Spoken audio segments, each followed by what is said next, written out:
I frankly think that crisis initiation is really tough. And it's very hard for me to see how the United States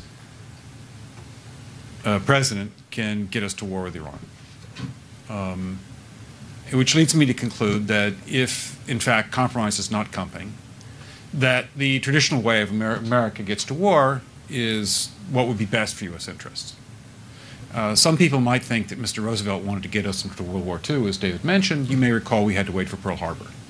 Some people might think Mr. Wilson wanted to get us into World War I. You may recall he had to wait for the Lusitania episode.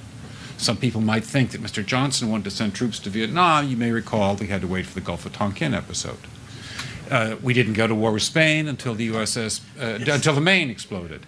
And may I point out that Mr. Lincoln did not feel he could call out the Federal Army until Fort Sumter was attacked, which is why he ordered the commander at Fort Sumter to do exactly that thing which the South Carolinians had said would cause an attack.